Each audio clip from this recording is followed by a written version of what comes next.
Gravando, senhor presidente. Obrigado.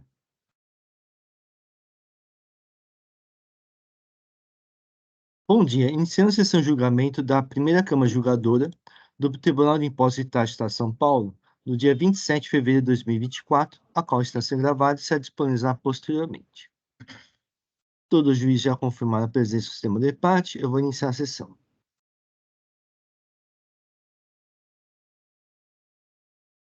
Temos 3 processos no dia de hoje. Não temos patronos presentes. Então, vou iniciar os trabalhos com o processo de Rosa de Saron Comércio de Combustíveis Limitada, em recurso ordinário. Relator Dr. Eduardo Soares de Mello, também não há protesto por sustentação oral. Presidente, eu peço só para eu editar o voto. Já é possível, doutor Eduardo. Tá. E aí eu edito e eu já procedo à leitura. Só um segundo.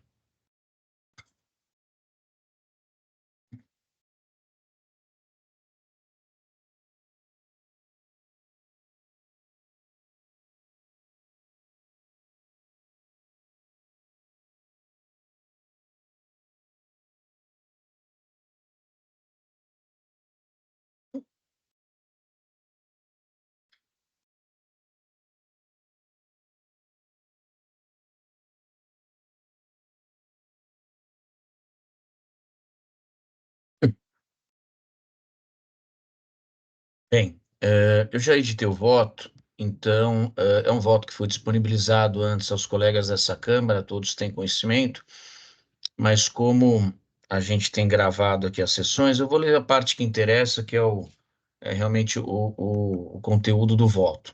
Então, são várias acusações fiscais, e aí estou adiantando já no relatório do voto. E aí os argumentos da recorrente, da autuada, são basicamente os seguintes no âmbito preliminar. Então, vem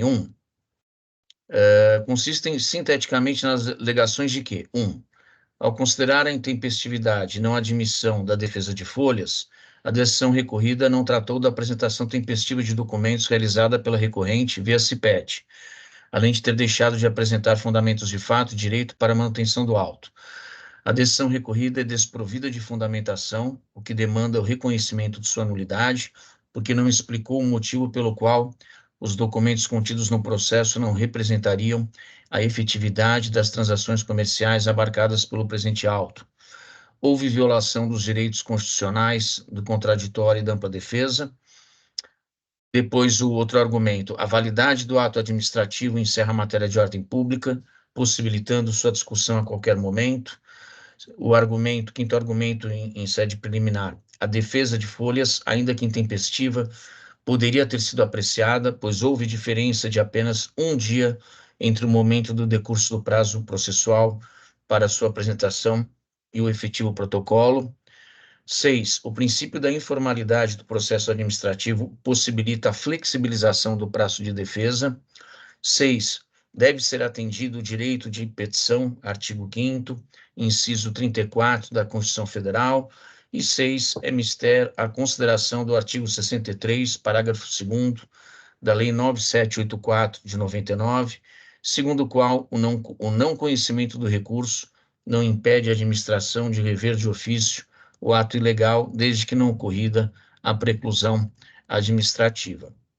Só para ficar registrado, aqui as acusações fiscais, que são 4, elas consistem no recebimento de combustível, seja diesel, etanol, gasolina comum ou gasolina aditivada, desacompanhado de documentação fiscal hábil, em decorrência da ausência de comprovação do pagamento das referidas aquisições e tampouco do transporte do recebimento pelo destinatário. Então, aí foi feito um levantamento fiscal, nos termos do artigo 519 do regulamento do ICMS, e aí cobrou-se o imposto, inclusive, por solidariedade. Então, lidas aqui essas considerações de forma sintética do contribuinte, eu digo, não comungo da argumentação expendida pela recorrente pelos motivos aduzidos adiante. Depende do artigo 35 da Lei Paulista 13.457 de 2009, o prazo de 30 dias contados da lavratura do auto para apresentação de defesa. Não obstante a ciência da lavratura do presente auto em 14 de junho de 2023, e aí eu sempre trago os números de folhas do processo, mas como já está registrado, eu não preciso ler. o que demandaria a interposição da respectiva defesa até 14 de julho de 2023, uma sexta-feira, nos moldes do artigo 6º, parágrafos 1º e 2º da Lei 13.457, isso porque a data de 15 de 6 de 2023, quinta-feira, marcou o início do prazo para a interposição da peça de defesa, por se tratar do primeiro dia útil após a aludida intimação, a peça, e aí eu grifo, destaco no meu voto, a peça de defesa foi interposta somente em 17 de 7 de 2023, revelando-se assim intempestiva. Então, deveria ter sido protocolado até dia 14, foi no dia 17. Anote-se que são incontroversas, até porque nenhuma das partes litigantes questiona, as datas atinentes ao 1. Início do prazo para apresentação da defesa, 15 de junho. Final do referido prazo, 14 de julho. E correspondente protocolo, 17 de julho. Igualmente, não fora levantada celeuma no que concerne às regras contidas no ordenamento jurídico e que versam acerca dos prazos inicial e final para a apresentação da defesa, além de suas formas de contagem. Mencionada a circunstância, a apresentação de peça processual intempestiva implica em, aqui é inobservância, mas tudo bem, ficou observância, ao artigo 29, tá certo, observância ao artigo 29, inciso 1º da Lei 13.457 de 2009, e cuja norma preceitua o não processamento no contencioso administrativo de pedido intempestivo. Imperiosa, como bem salientado nas contrarrazões ao recurso ordinário apresentadas pela Fazenda Pública do Estado de São Paulo, a rigorosa observância ao artigo 35, parágrafo 1º, do mesmo diploma normativo, e que determina que, decorrido o prazo para, abre aspas, recolhimento ou acordo de parcelamento do débito fiscal ou apresentação de defesa, o auto de infração será encaminhado à Delegacia Regional Tributária da circunscrição do autuado para sua ratificação pelo delegado regional tributário. Fecha aspas. Acrescente-se ainda a ausência de apresentação pela recorrente de prova que justificasse, de sorte a configurar hipótese de justa causa, a extemporaneidade do protocolo da defesa, nos termos do artigo 7º da Lei 13.457. Dito de outra forma, a recorrente deixou de demonstrar com provas eventual impossibilidade de apresentação de defesa em tempo hábil. Sequer demonstra tentativa de apresentação da defesa em tempo hábil, o que poderia ser comprovado, por exemplo, mediante a apresentação de correspondência eletrônica endereçada a órgãos da administração fazendária do Estado de São Paulo, como é o caso do posto fiscal de dela, vinculação e ou do TIT, detalhando específica a situação enfrentada, ou seja, cenário que dificultasse o atendimento à norma do processo administrativo paulista, em que pese a farta argumentação da recorrente para a admissão da peça de defesa, trata-se de considerações juridicamente frágeis, porquanto desrespeitam os claros e inequívocos comandos legais suprarreferidos e que, reitere-se, sequer são por ela questionados. O formalismo moderado do processo administrativo há que ser considerado levando em conta as particularidades do caso concreto, como, a título exemplificativo, é a hipótese de aceitação de documentação apresentada em momento ulterior à apresentação de recurso e que, sem caracterizar expediente de má-fé da recorrente, demonstra efetiva busca da verdade material. Mas jamais poderá resultar em porta aberta ao litigante que deixa de atentar a normas fundamentais para a segurança do devido processo legal, como se vê nas normas que disciplinam os prazos processuais. Além disso, é infrutífera a afirmação quanto à nulidade do julgamento monocrático, com base no raciocínio de que determinada documentação juntada tempestivamente ao processo não teria sido examinada em primeira instância. Destaque-se que a apresentação da peça da defesa, contendo, entre outros, argumentação de fato, de direito, causa de pedir, etc., é primordial para a compreensão da pretensão da parte litigante e do próprio conteúdo dos documentos anexados ao auto lavrado. Não por acaso, a recorrente dedicou em suas peças de defesa extensas laudas com a intenção de explicação da documentação constante do processo. Como se não bastasse, não há que se falar em violação dos direitos constitucionais ao contraditório e ampla defesa, e tampouco em menoscabo ao direito de petição assegurado no artigo 5º, inciso 34 da Constituição, uma vez que foi dada oportunidade para a recorrente se manifestar no auto lavrado, nos links do artigo 35 da Lei 13.457. O que se viu, todavia, foi a inércia da recorrente com a apresentação da defesa de folhas de forma extemporânea. Diferente do que acentua o recurso ordinário, a decisão recorrida é fundamentada e, desse modo, procedeu à imperiosa prestação jurisdicional, na medida em que se pautou em inequívocas determinações legais, como os artigos 6º, 7º, 29, inciso 1º e 35, todos da Lei Estadual 13.457. Tecidas essas considerações, não conheço o recurso ordinário. Em face do exposto, não conheço o recurso ordinário, razão pela qual há que ser mantido o auto lavrado. É assim como voto, presidente. Agradeço, doutor Eduardo. O processo está em discussão. Não havendo inscritos, vou encerrar os debates. Vou verificar o quórum de presença.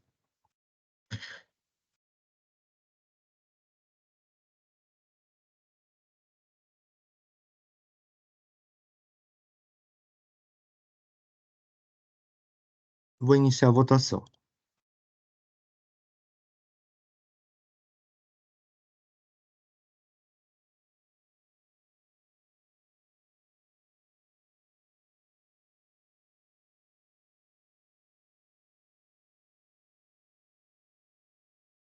Iniciada a votação,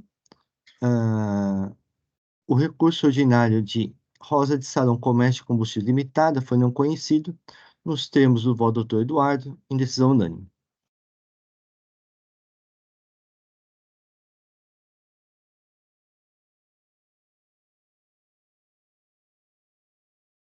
Passar para o processo de Monte Azul Comércio de Produtos de Petróleo Limitada. É recurso de ofício. Relator doutor Carlos. Não há protesto por sustentação oral. Obrigado, presidente. Obrigado. Bom dia a todos novamente. O processo está disponível. Eu vou, como eu autocompus de uma infração, vou ler o relatório rapidamente e eu voto também. Obrigado, presidente. Só um minutinho. Vou arrumar. Bom, o auto é composto de uma infração que tange... Só um minutinho. Melhor aqui. Na seguinte forma, emitiu conforme detalhado demonstrativo, volante detalhado demonstrativo 01, cupons fiscais eletrônicos e SAT modelo 59, valor de tanto, nas saídas de mercadorias, consignando declaração falsa quanto ao destinatário da operação, conforme documentos juntados. Verificou-se que foram emitidos 44.734 cupons fiscais destinados para Paulo Henrique Moreira Souza, CPF tal, num período de 18 meses, com valor médio mensal de tanto, de faturamento e quantidade média mensal de 2.485 operações lançadas de forma continuada, com dezenas de cupons de vendas registrados para o mesmo consumidor a cada dia. O senhor Paulo declarou não reconhecer essas compras conforme requerimento para a Secretaria da Fazenda do Estado de São Paulo. Também apresentou o boletim de ocorrência policial número tal, onde registrou que estariam usando o seu CPF de forma irregular em eventual fraude. Afirmou ainda desconhecer e não ter condições econômicas de realizar essas aquisições em valores mensais acima de R$100 mil, por ter uma renda modesta de R$3 mil. Informação que é confirmada pelos pequenos valores dos cupons emitidos para o seu CPF, conforme listado também juntado no processo.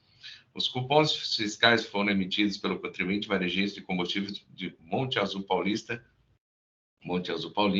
de forma continuada por 18 meses, para a mesma pessoa física que tem domicílio em São Bernardo do Campo, município distante a mais de 400 km do estabelecimento, conforme o cadastro da nota fiscal. Existem provas, documentações que confirmam a prática reiterada de declaração falsa na emissão de documentos fiscais de pauta continuada.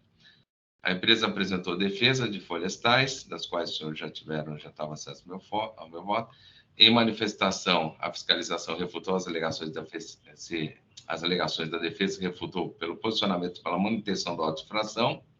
A decisão de primeira instância foi pela improcedência do auto de infração, tendo em vista que não há possibilidade de equiparar a emissão de cupom fiscal eletrônico, CFE SAT, modelo 59, consignando CPF indevido, como adquirente da mercadoria, com a emissão na saída de mercadorias, consignando declaração falsa quanto ao destinatário da operação, pois a pessoa física não tem estabelecimento, mas endereço residencial.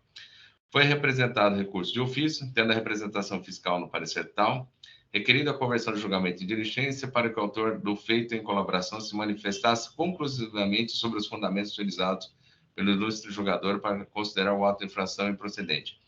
Em cumprimento à diligência, o agente fiscal se manifestou, de folhas 26 e 23, afirmando que, em síntese, que o contribuinte emitente tem a obrigação legal de verificar a regularidade das partes com as quais realiza operações comerciais, nos termos do artigo 22A da Lei 6.374, estando obrigado a comprovar sua irregularidade perante o fisco. A representação fiscal no parecer tal considerou cumprida a diligência e reafirmou que não está com a razão da conduta julgadora, devendo ser mantido o presente auto de infração e propugnando pelo provimento do recurso de ofício. A empresa toda apresentou as razões de recurso de ofício, rebatendo os argumentos apresentados e requerendo que o recurso de ofício também não seja provido. Vou direto ao meu voto. Em primeiro lugar, não se verifica a nulidade da respeitável decisão apontada no recurso de ofício, pois se trata de decisão fundamentada proferida após a devida análise do acervo probatório presente nos autos. E o artigo 26 da 3.457 garante a livre apreciação das provas pelo julgador, vigorando o princípio livre convencimento, tendo o juiz ampla liberdade para formar o seu próprio convencimento a partir da análise das provas dos autos. Há que se observar que a alegação da defesa procede, eis que a capitulação da infração, nos termos do artigo 27, inciso 2 do RICMAS, não se coaduna com o relato do auto de infração, tendo em vista que se trata de emissão de cupons fiscais CF-SAT modelo 59. Vale destacar que o dispositivo legal destacado indicado como infringido diz respeito à nota fiscal modelo 55, e não o cupom fiscal e a legislação que trata do cupom fiscal eletrônico CF-SAT, é o artigo 202, o inciso 2 do RICMAS, disciplinando pela portaria CAT 147/12. Exatamente esse artigo 212, do RICMAS, é que deveria ser constatado no auto de infração como infringido e não o artigo 127, inciso 2 do RICMAS, como constatou. Embora seja certo que tal erro poderia ser corrigido de ofício, não implicando a nulidade da auto de infração, como brilhantemente destacado pela autoridade julgadora de primeira instância administrativa, a portaria CAT 147 de 2012, que o CF-SAT, deverá conter a identificação do adquirente pessoa física, por meio do número de inscrição do cadastro de pessoas físicas, CPF, nas seguintes situações: quando solicitado pelo adquirente e na entrega de mercadoria em domicílio em território paulista, hipótese que também deverá ser indicado o respectivo endereço. Neste contexto, também como perfeitamente salientado pela autoridade julgadora de primeira instância, mesmo que a inclusão do CPF da pessoa adversa do consumidor da mercadoria configurasse a emissão do cupom fiscal eletrônico CF-SAT, com a declaração falsa quanto ao adquirente, e não existe a tipificação para aplicação da penalidade, tendo visto que o artigo 85, inciso 4, a linha B da Lei 6.374, apontado na capitulação da penalidade, trata de estabelecimento e não de endereço residencial. A combinação de penalidades para ações ou omissões contrárias aos dispositivos legais ou para infrações desses definidos somente pode ser estabelecida por lei, nos termos do artigo 97, 5 do Código Tributário Nacional, estando sujeito ao princípio da legalidade estrita, que impede que tal combinação se dê por via de extensão da aplicação do artigo 85, inciso 4, a linha B, da aplicação exclusiva a estabelecimento. Por conseguinte, é inadmissível que a penalidade prevista no mencionado artigo 85, 5 da linha B da Lei 6.374, para declaração falsa quanto ao estabelecimento de origem ou de destino da mercadoria ou do serviço, seja aplicada a emissão de cupom fiscal como CPF, indevido ou declaração falsa incorreta de endereço inicial. Eis que não há previsão legal para tal combinação penalidade. Antes exposto, decido por conhecer o recurso de ofício e negar provimento, mantendo a íntegra decisão proferida em seu argumento de defesa, do qual julgou improcedente o auto de infração. É assim como eu voto, presidente. Agradeço, doutor Carlos. O processo está em discussão. Eu vou pedir... Sim, doutora Maria Cláudia.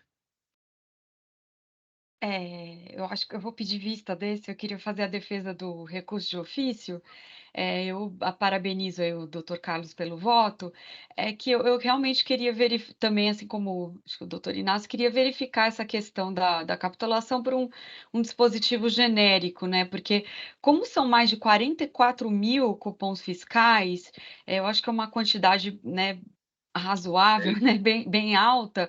Então, para fazer o cancelamento, eu queria ter a certeza aí de que não haveria a possibilidade dessa recapitulação por um dispositivo genérico, mesmo ele tendo apontado o CPF, né, ao invés de um CNPJ de um estabelecimento. E como o próprio destinatário alegou que estava sendo vítima de fraude, fez um boletim de ocorrência, então eu também gostaria de examinar essa questão. Tudo bem, doutora Maria Cláudia. Eu também, como uma situação um pouco diferente, Sim, eu presidente. também iria solicitar a vista. A doutora quer manter a vista ou fazer uma vista conjunta? Eu posso trazer uma manifestação no dia, posso aguardar a vista do doutor e posso trazer uma manifestação no dia. Não sei o que o doutor acha melhor, o presidente acha melhor. Não s Fica a sua preferência, doutora Maria Cláudia, né? Eu achei uma situação um pouco diferente do que vemos por Uhum. aqui, né? Queria refletir melhor sobre a situação. Então, eu vou solicitar vistas e a doutora Maria Cláudia fica à vontade de solicitar uma vista conjunta comigo ou então aguardar para a próxima sessão. Tá, eu posso aguardar então, se possível, o doutor pautar quando eu não estiver de férias, e Sim, daí com certeza. aí Tá eu certo. trago a manifestação, aí me avise previamente, aí eu olho a pauta e trago. Tá Pode bom, ser? então. Tudo Tá bem. bom. Então, eu solicitei vista dos autos, já concedi.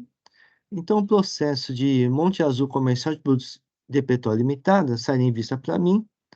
Eu vou encerrar o julgamento por hora.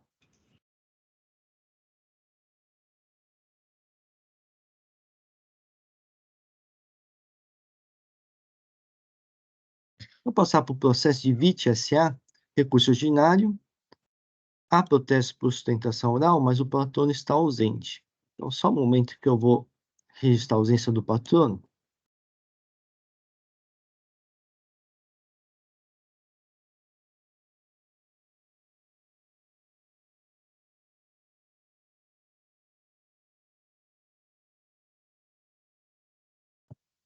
É um recurso ordinário, é apenas uma acusação fiscal, é acreditar-se indevidamente semestre decorrente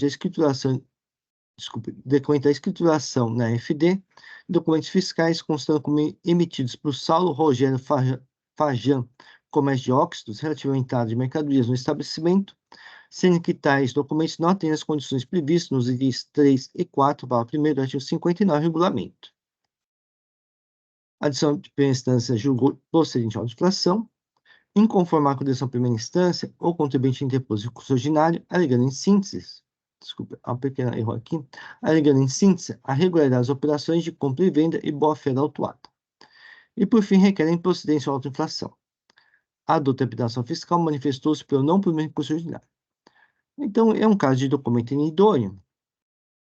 Tem as alegações de tese jurídica, né, que eu já vou passar, porque meu voto vai no sentido da análise das provas, conforme o entendimento da STJ e da sessão monotemática nesse TIT, realizada no passado. Então, acredito que eu posso ir diretamente à análise das provas. No item 1 do meu voto, mais ou menos por meio, eu digo o seguinte: quanto às provas, a Câmara Superior desse TIT e o STJ aceitaram o argumento da boa-fé destinatária das mercadorias ao cobertar-se documentação fiscal inábil, desde que haja demonstração da veracidade das operações de compra e venda. A recorrente apresentou como comprovante de pagamento os documentos de folhas 1285 a 1301, que tratam de TED-C do Banco Itaú, em que o favorecido é Saulo Rogério Fajan, comércio D, e a soma dos valores coincide com a soma das notas fiscais. No entanto, o senhor Saulo Rogério Fajan informou que, abre aspas, não possui conta corrente e o dinheiro da compra e venda é movimentado pelo escritório contábil através de um banco que não soube informar. Assim, não é possível determinar que o suposto fornecedor foi de fato real beneficiário das operações de compra e venda. Relativamente à comprovação do transporte de mercadorias, consta nas notas fiscais que a responsabilidade pelo frete foi do autuado, destinatário. Nessa situação, no processo da ET 14.40.04.385/2012, o relator Dr. Paulo Gonçalves da Costa Júnior decidiu pela ausência da demonstração da boa-fé quando a autuada for a responsável pelo transporte de mercadorias do fornecedor sem existência real, uma vez que nessa condição tinha e deveria necessariamente ter ciência da situação irregular. Agrava-se a situação em que a autuada for a responsável pelo transporte o fato de que as operações que constam nas notas fiscais correspondem a toneladas de mercadorias. Assim, não teria como ter origem, quer do endereço inicial do suposto fornecedor, Avenida Romel Strassi, 325, andar 4, sala 404, box 50, São José do Rio Preto, quer do último, Rua Rafael Pereira, 100, sala 10, São José do Rio Preto, uma vez que tratando de salas comerciais não comporta operações com determinadas mercadorias e não consta nas notas fiscais que elas tiveram origem em outro local. Ainda, em proprietário do imóvel suposto fornecedor, informou que não existe a sala 10 e, residindo na sala vizinha, jamais viu qualquer movimentação de mercadorias ou mesmo de veículos de carga local, e a julgar pelas quantidades e valores de mercadorias, sendo impossível que tais movimentações tivessem passado desapercebidas. Adicionalmente, a autuada informou que as negociações com o suposto fornecedor foram realizadas com o senhor Tiago Castro, e-mail tiago@rtreng.com.br, e o senhor Renan Vanin, e-mail renan@rtreng.com.br. Conforme apurado pelo fisco, o site rtreng.com.br corresponde a outra empresa localizada em Sorocaba, mesmo prefixo telefônico 15 do senhor Tiago Castro, ou seja, a autuada realizava tratativas comerciais com empresa outra, que não emitente notas fiscais, que formalmente tinha endereço em São José do Rio Preto. Deste modo, não procede a alegação de que a autuada tomou todos os cuidados possíveis, não demonstrando assim a boa-fé das operações de compra e venda que são objeto da notificação. Por exposto, conheço, né, o complemento de curso ordinário. Só um momento aqui que eu vou fazer uma pequena correção de um erro de digitação.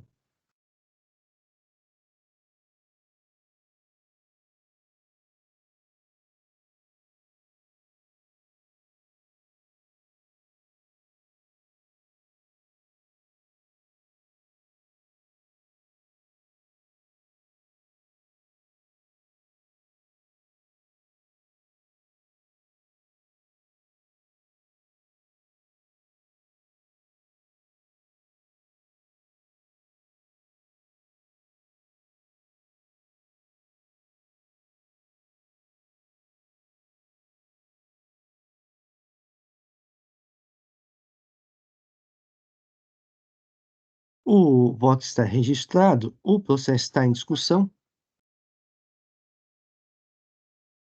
Não havendo inscritos, vou encerrar os debates. Vou verificar o quórum de presença.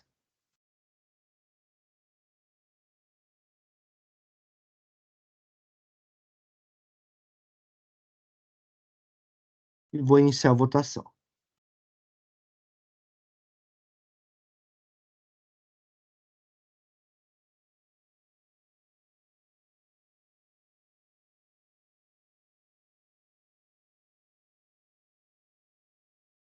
Encerrada a votação, o recurso ordinário de VIT S.A. foi conhecido e não provido, nos termos do meu voto em decisão unânime.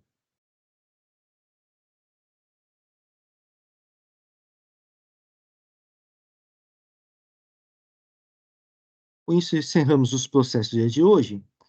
Agradeço a presença de todos e agradeço a presença de todos e pedir para o Jailson encerrar a gravação.